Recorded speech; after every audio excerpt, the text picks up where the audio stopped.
یہ توصیف الرحمان راشدی کا مشرکانہ عقیدہ ہے، اور کتنا زور دے کے اس منکر روایت کو، بے ایمان روایت کو نبی کی بات کی طرف منسوب کر رہا ہے۔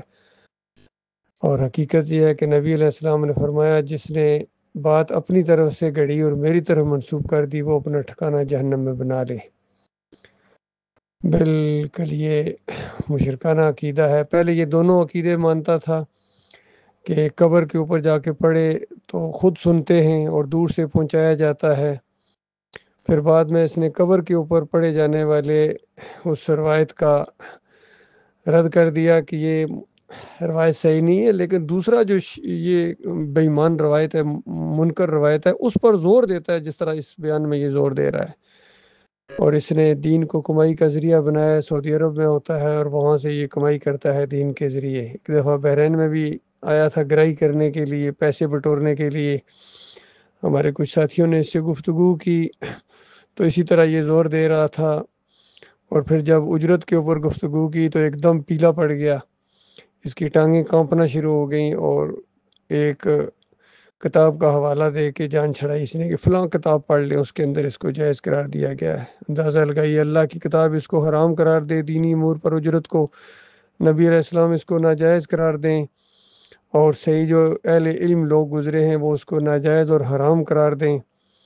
جس طرح ابو حنیفہ رحمۃ اللہ علیہ کے بارے میں آتا ہے کہ وہ اس کو ناجائز اور حرام قرار دیتے تھے، اور اس دور کے موحد عالم دین ڈاکٹر مسعود الدین عثمانی رحمۃ اللہ علیہ کہا کرتے تھے کہ جو مدرسوں میں پڑھاتے ہیں، اجرت لیتے ہیں دین کے اوپر، یہ شیخ القرآن نہیں، یہ حرام خور ہیں۔ تو اسی فتوے کی وجہ سے یہ بھی، اور اس کا بھائی جو اسلام آباد میں ہوتا ہے، پتہ نہیں طیب یا اس طرح کا اس کا کچھ نام ہے، وہ بھی اسی طرح حرام خور ہے۔ یہ دونوں حرام خوروں نے اسی وجہ سے ڈاکٹر مسعود الدین عثمانی رحمۃ اللہ علیہ کی مخالفت کی ہے، اور اس قبر کی زندگی کو برزخی کہہ دیا۔ اندازہ لگائیے، یہ تو ایسی بات ہے کہ کوئی شراب کو شہد کہنا شروع کر دے۔ بھائی برزخ یہاں قبر کے اندر کس طرح ہو گیا؟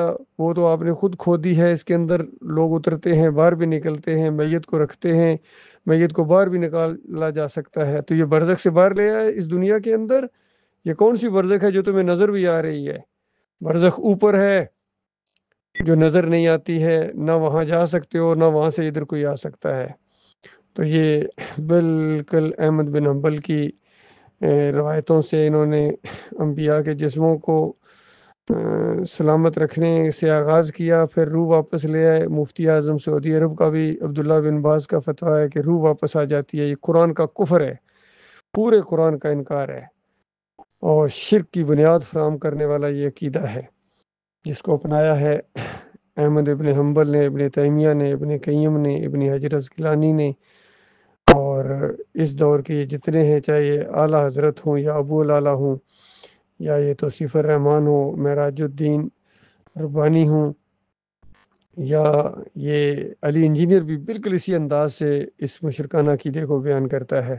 تقی عثمانی ہو، رفیع عثمانی ہو، فضل الرحمان ہو، طارق جمیل ہو، طاہر القادری ہو، سارے کے سارے اس مشرکانہ، اس شجر خبیثہ کو، شرک کے شجر خبیثہ کو یہ ہوا دیتے ہیں اور اس کو پانی دیتے ہیں۔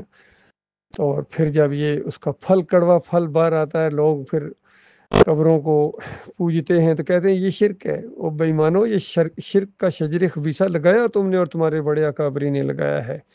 تو یہ اس کا بالکل شرک واضح ہو گیا، کھل کے یہ سامنے آ گیا ہے یہ بندہ۔ تو اللہ کے بندو، ابھی میں انشاءاللہ ایک ویڈیو کے ذریعے بھی اس کی خبر لیتا ہوں۔ بے ایمانوں نے پوری زمین کے اوپر شرک سے بھر دیا، اور انسانوں کو، کتنے تہجد گزاروں کو، کتنے روزہ داروں کو، عمرہ اور حج کرنے والوں کو جہنم کی آئندہ بنا دیا ان ظالموں نے۔